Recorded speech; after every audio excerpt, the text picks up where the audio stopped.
Lesson 3, CDS, Introduction to Medication Support, Working with Medications. After completing this lesson, you will increase your understanding about documentation, storage. Medication sheet. All medications that are administered must be documented. The form used for this purpose is called a medication sheet. Your agency may call this form something else, such as the Medication Administration Record, or MAR. The important thing is that the document allows you to keep a record of each medication administered. The form used in this training may differ slightly from the one in your agency, but the basic information must be included. Some agencies use pharmacy-generated medication records. These forms can be changed upon agency request to meet the criteria mentioned in the following pages. General information for preparing a medication sheet. Print. Use black ink. The medication sheet is a legal document. No erasures or correction fluid or tape are permitted. If a mistake is made on a new medication sheet, destroy it and start over. If a mistake is made on an existing medication sheet, such as in spelling, draw a straight line through the mistake, initial it, and make the correction. You must sign and initial the medication sheet for that month. If the mistake is on a pharmacy-supplied medication sheet, make the correction the same way, and call the pharmacy to notify them of the mistake. Yellow highlighter may be used on a medication sheet. Check with your agency regarding the policies and procedures. The following is an example of a blank medication administration sheet or record, with every section numbered 1 through 10.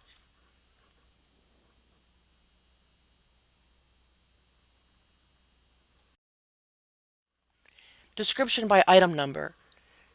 1. Enter the name of the person receiving medication.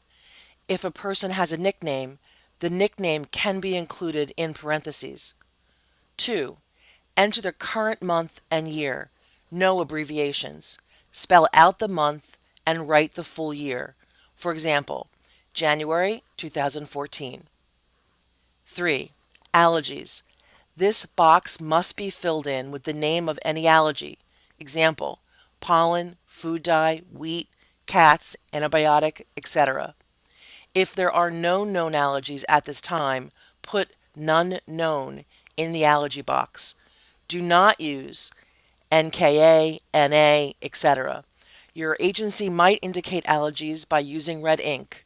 Check with your agency for specifics. Description of Area 4 and 5.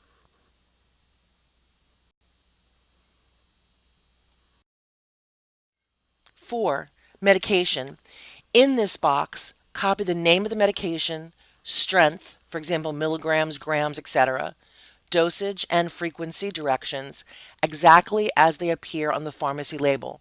Example, erythromycin, 250 milligrams, 1 tablet, 4 times a day for 10 days. All of this information must be included in the medication column. Do not abbreviate unless the abbreviation is already on the pharmacy label. If a medication is being applied to a particular area of the body, remember to copy exactly from the pharmacy label. For example, apply cream to right hand, etc. After all directions are complete, draw a line underneath to separate other medication entries. 5. Give how many. For example, tablets. Write down how many or how much is to be given at each administration time.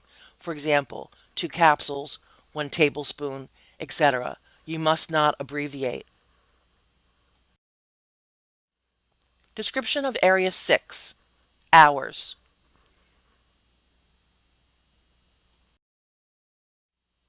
6. Hours. The time should reflect what is written on the prescription and pharmacy label. This is where the time of day that the medication is to be administered is written. If not specified by the physician or pharmacist, it is up to the discretion of the individual staff member to decide upon appropriate times to administer the medication. The administration time should be based on the person's schedule, for example, work or home routine. 6. Hours. Clock time. This is the exact time that a doctor prescribes a medication to be given, or the time determined by the person and his or her supports based on schedule. For example, 7 a.m., 11 a.m., 6 p.m. Event time. The prescriber may use an event, for example, breakfast or bedtime, as a time to take medication. Therefore, that event is written in the hours box. Do not write a clock time, example 8 a.m., in place of the event, example breakfast. Use more than one box if more space is needed. Common time abbreviations: AM, A, PM, P, before, BEF, after, AFT, breakfast, BKFT. Description of Area 7, day, and Area 8, days of the month.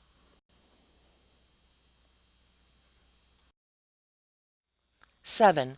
Day. This section is only used when medications are administered on specific days of the week, for example, Monday, Wednesday, Thursday.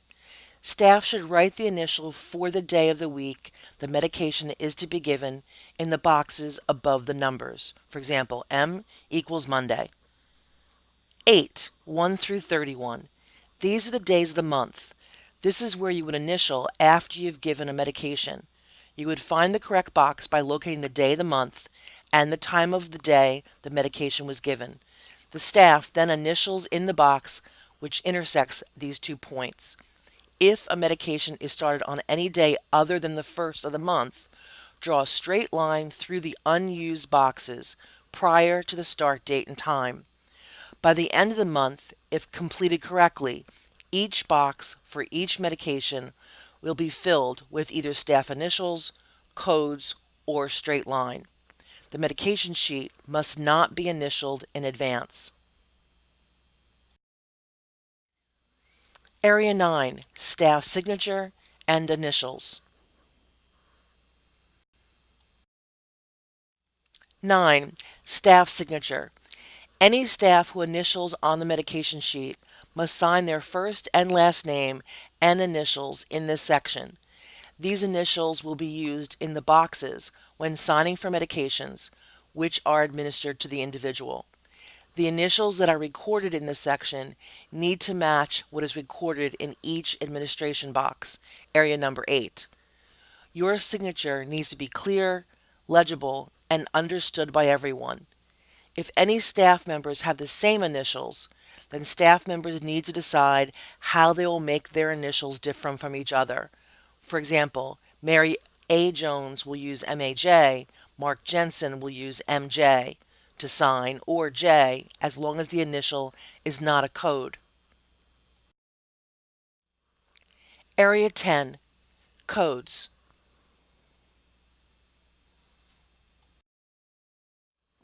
10. Code.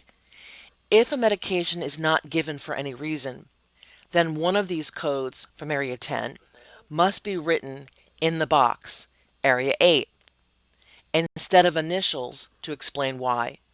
The code should be written in the box at the time the dose is due. If any code is used other than those listed, it must be explained in this area. If there are any changes in the medication during the month, for example, dosage, time, frequency, discontinue it on the medication sheet.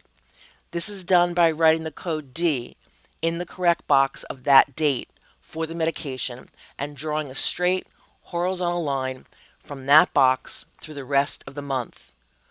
If there's more than one dose per day for that medication, then repeat the code D in the lines for each dose. If there's a new order, immediately document it on the medication sheet. 10A. If a medication is discontinued prior to the end of the month, write D in the box and draw the lines as described above. B.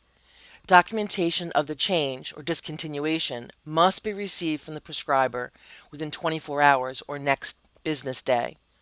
Only codes D, X, and C, those above the line, can be written in advance.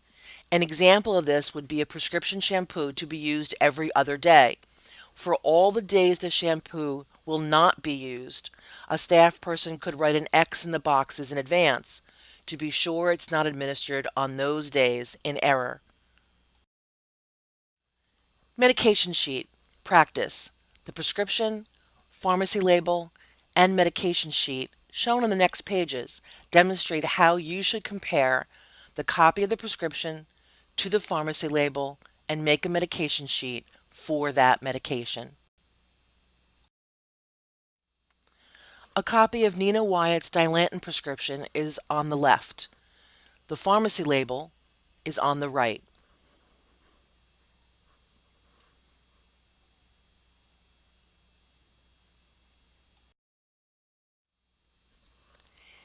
This is Nina Wyatt's medication sheet for her Dilantin.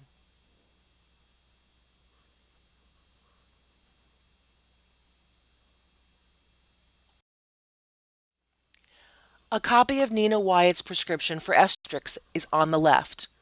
The pharmacy label for hydrochlorothiazide is on the right.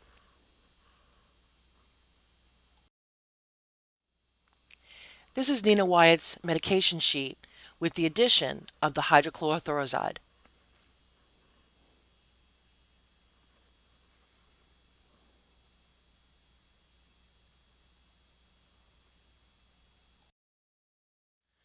On the left is a copy of the prescription for Zachary Fisher's Tobradex.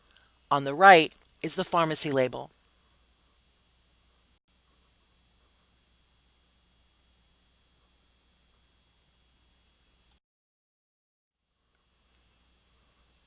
On the left is a copy of the prescription for Zachary Fisher's Nexium.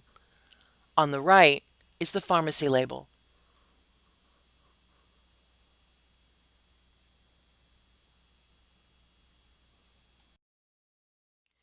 The following page shows how Zachary Fisher's medication sheet would look if it was set up to start on the first day of the month.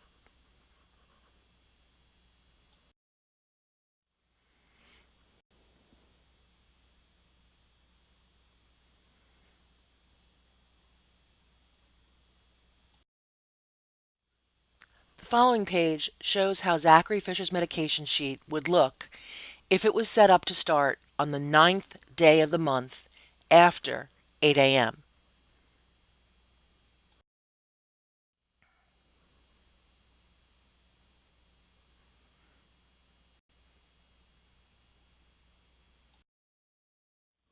Part 1. The following page is how Zachary Fisher's medication sheet would look if it was set up to start on the 25th of the month after 8 a.m.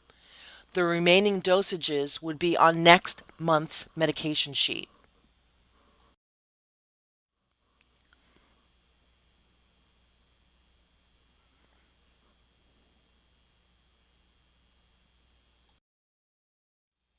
Part 2.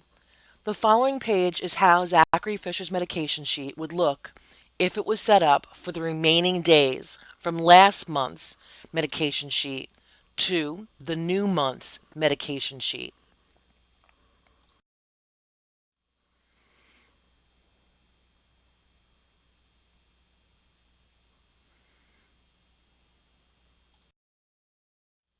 On the left is the copy of a prescription for Chris Kudis's Ciclopolvil. On the right is the pharmacy label.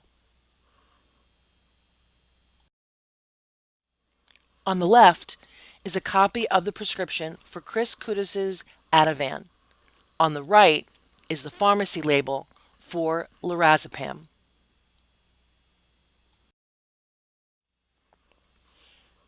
Chris Kudis's completed med sheet with lorazepam and Ciclor.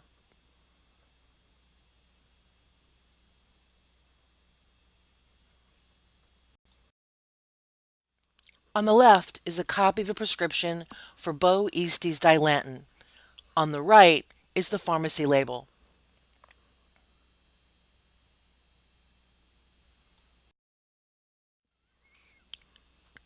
Bo Eastey's completed medication sheet for Dilantin.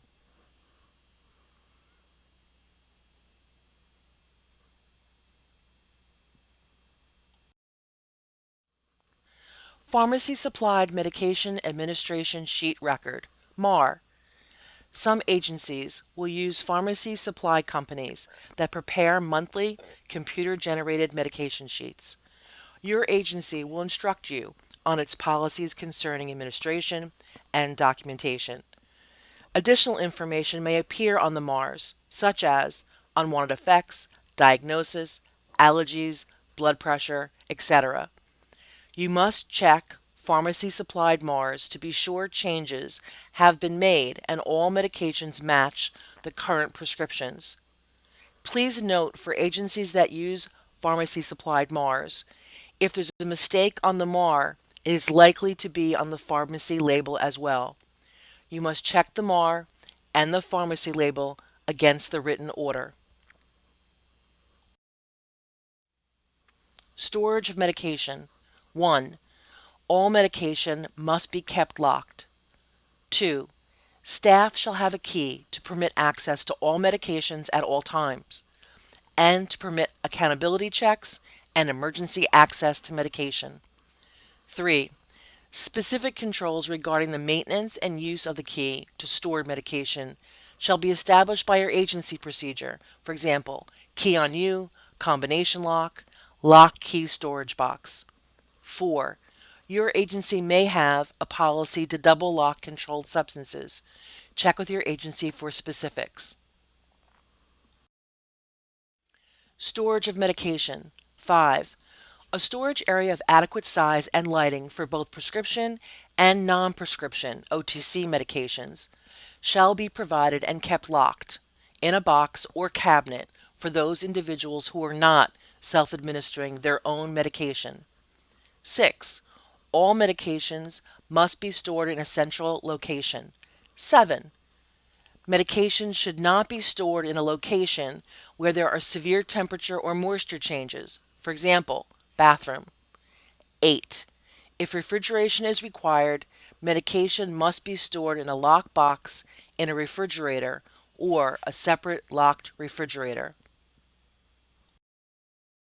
Storage of medication. 9. Oral medication and other medication may be kept in the same locked cabinet. 10. All medications must be stored in the original containers in which they were dispensed by a licensed pharmacist with labels kept intact. 11. Each person's prescription medications must be kept in separate containers within the storage area.